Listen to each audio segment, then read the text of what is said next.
All right, guys, today's the day we are crossing back into the States from Canada. And I have to admit, when we crossed into Canada about a month ago, because of all the negative media coverage, we were really nervous that we weren't going to be accepted or that the border crossing was going to be like really brutal. However, our experience was the exact opposite. Our border crossing was like less than a minute, and we've been welcomed up here with open arms into everywhere we've been. So that's a relief, at least. So we're hoping now that it will be just as easy crossing back into the States, because now we're hearing negative media coverage the other way. So we just want to show you what a regular crossing is like and give you our experience, and you can come along with us and see, I don't know, whatever questions we get asked. We've always had positive experiences in the past when we traveled between Canada and the States 2 years ago. Each border crossing both ways was super easy. So let's see what it's all about today. So while Jason's dumping our tanks, I wanted to give you a little bit more information. We are crossing from Ontario to Michigan at the Sault Ste. Marie crossing. And all we have prepared, or all you really need to be prepared for, is you have your passports, and then we have our doggy binder. I got this picture made on Etsy and I just needed to show it to you. So this binder is what we use for Carmen's records. And since the last time we passed through Canada to the States, the US has actually changed some of the requirements that they want for your dog. So it's just an additional form, but I wanted to tell you about it just in case you're traveling with pets too. So in this binder, I just have on the front page her rabies vaccination, because they did want that once when we came into Canada, and I don't think the US ever asked for it, but it doesn't matter. You still want to have it on hand. And then the second form that the US now requires is called the CDC Dog Input Form Receipt. So this was just a website form that we needed to fill out beforehand and then just have it with us. And they say you can present the hard copy or keep it on your phone. We printed it just in case, but we do have it on our phone too. And all this form is saying is that you're bringing a dog from a low risk or rabies-free country listed on the receipt. So they tell you, like, if you're coming from a different country, what the risk level is. So Canada was a low risk country, and all it has is just the owner information, how old she is, that she's a personal pet, and then what country she was with us in, which we put Canada, and then about the estimated date that you're coming back to the States. So this form is actually good for 6 months. So we filled it out before we went to Canada, just in case Canada wanted it too, even though they don't require it. So yeah, make sure you have like a doggy binder. I always traveled with one, even when we were full-time all through the States, because the other pages in here are her vet records, and I always like to have those just in case we need to go to another vet on the road for an emergency or anything. I have all her records with us, and they can look through those if needed.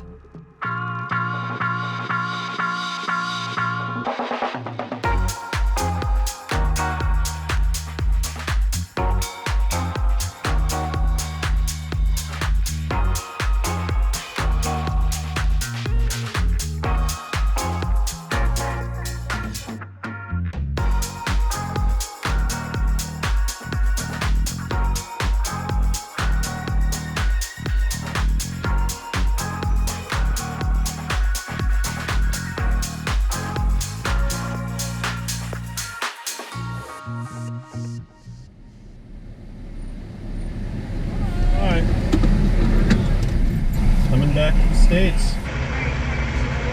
Right now we're just heading to Michigan. Like what? Like, oh, our house is in Florida, yes. But we're not done with our trip. Yeah, we're visiting friends in Michigan. The next part in Michigan. Probably 4 or 5 weeks. Yeah, about 5 weeks.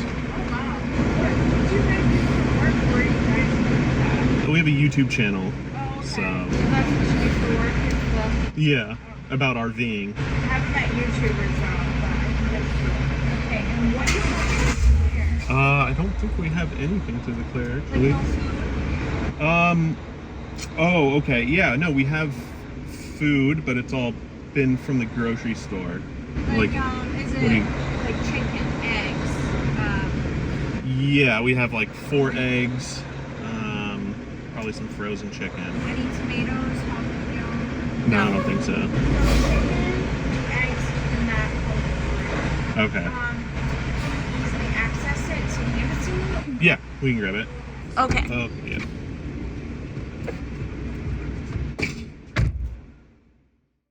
While that was our longest border crossing ever, it was still only 5 minutes and it actually wasn't bad at all. They did take our eggs and our frozen chicken breast, which that's never happened before, but she said it was for agricultural reasons, so we said sure, whatever, and handed them over. Yeah, previously we did have to give up some food once coming back from Mexico, but they've never really cared coming back from Canada before, so that was definitely interesting, and it felt a little, I don't know, looser.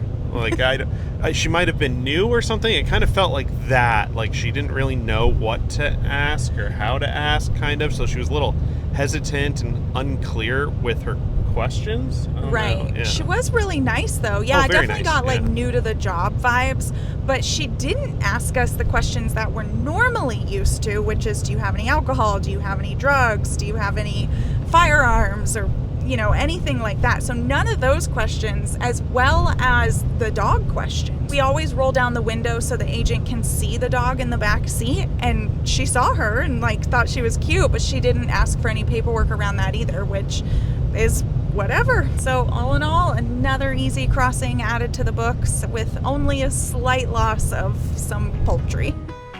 Instead of exploring somewhere new this week, we hit pause on our adventure for something just as important. Caitlin from Morton's on the Move and I have birthdays just 2 days apart, so we wanted to celebrate together this year. That meant crossing into Michigan for a week of boating, a relaxing day at a Nordic spa, exploring a copper mine, and lots of evenings around camp. Because of all this, we barely picked up the camera, but here are a few moments we can share.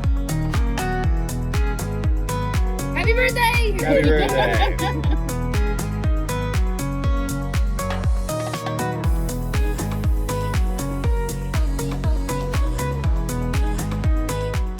We then continued our journey to a different Canadian border crossing, because why not mix it up? And that's where we're picking you back up for the journey. I'm going to explain more when we get in the car, but I just wanted to show you. We got to our boondocking spot last night, prepared for a gorgeous drive today, but then we noticed that our fridge vent cover had blown off at some point during the day, so we were able to go find a replacement like literally 5 minutes before the store closed. So we're like, okay, things are looking up. And then we woke up this morning and there is a massive storm coming through. Look at those clouds. They look so mean. So we got everything packed up. Jason's working on the cover right now so we can cover our fridge and just get on the road.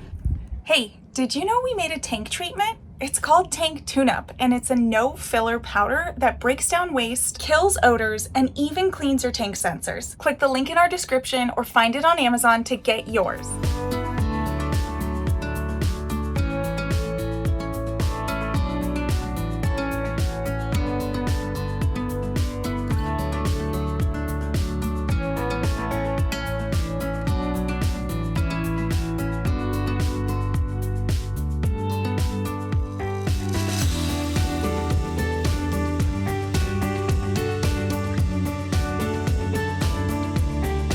Let me tell you a little bit more about what's going on. So we just spent the last week at Tom and Caitlin Morton's property in the Upper Peninsula from Morton's on the Move.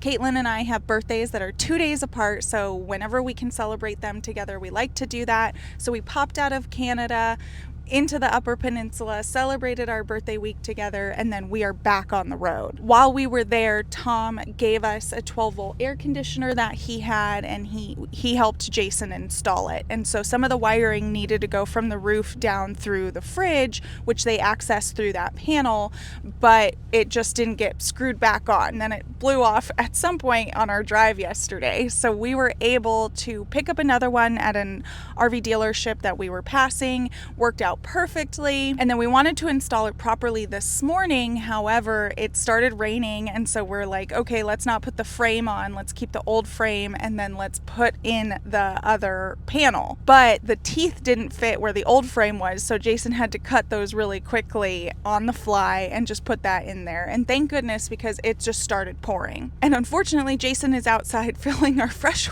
water and dumping our tanks. So we are heading back into Canada today. We just wanted to come up through Minnesota because we've never been to this area before. And then our guide along tours that we love so much, there was one along Lake Superior up here. And yesterday we started it just a little bit and it was a beautiful day. And then we settled in. We're like, let's see it tomorrow. And unfortunately, it is going to be a rainy drive up to the Canadian border and along Lake Superior, but that's okay. We'll figure it out.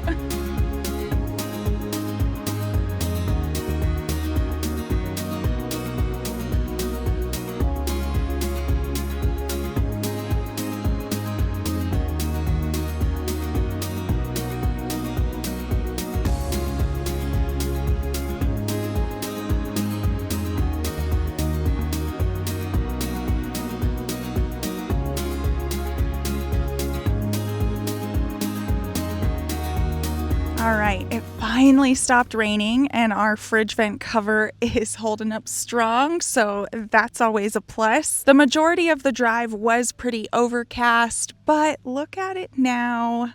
Oh, so pretty. So behind me is Grand Portage Bay, and we are actually in the parking lot for the ferries that you could take over to Isle Royale or Isle Royal. But as I mentioned before, we are heading back up to Canada.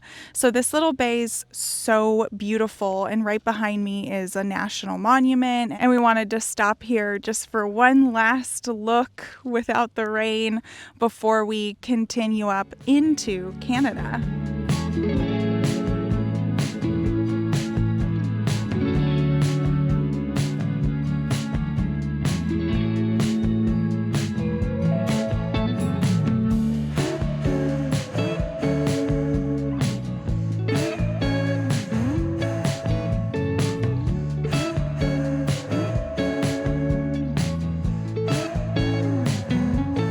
Had to make one last stop before crossing the Canadian border. This was thrown in literally the last minute, and it's so funny because like just a couple hundred yards that way is the actual border crossing, but we are in Grand Portage State Park where they have Minnesota's tallest waterfall, so of course we had to go see that. It is a 1.2 mile out and back trail. It's paved the whole way, and then it turns into a little boardwalk. Super easy, well worth it. But what I found really funny is when you get up there, the waterfall has a sign and it says, how tall is it? Then it says they don't actually know because it's never officially been measured. So it's between 100 and 130 feet tall. But I guess an exact measurement doesn't matter to Minnesota because it is still marked as their tallest waterfall. Now we are actually going to cross into Canada.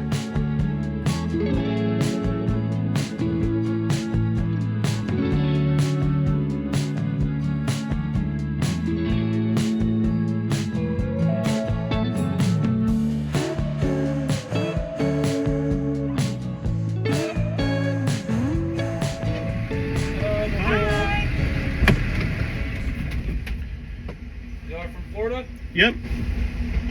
Oh my, look at the dog. Yeah. How old? 10, almost 11. Okay, vaccinated? Yep. Yes. What's his name or her name? Carmen. First time in Canada for you two? Nope. When was the last time you were here? About a week ago. And where are you staying on the other side right now? We're just taking Trans-Canadian Highway west, heading towards California. So probably only be about 7 days. What do you guys do for work? YouTube. Oh, really? Yeah. You have like a vlog channel or something? Yep. Put me in the vlog, I might become famous, huh? Yeah, I could if you want me to. Okay. Alright, cool. So, do you have like a house back home, like ties, family? Yeah, yeah, in Florida. Yeah, you're not planning on staying in Canada forever? We are not. Okay. Any alcohol, tobacco, or cannabis with you? 20 beers. Okay. Yeah. Any firearms, weapons? No. Pepper spray? No. Cool. All right, enjoy. Awesome. Have a Thank good you. one, eh? Thank you. No problem.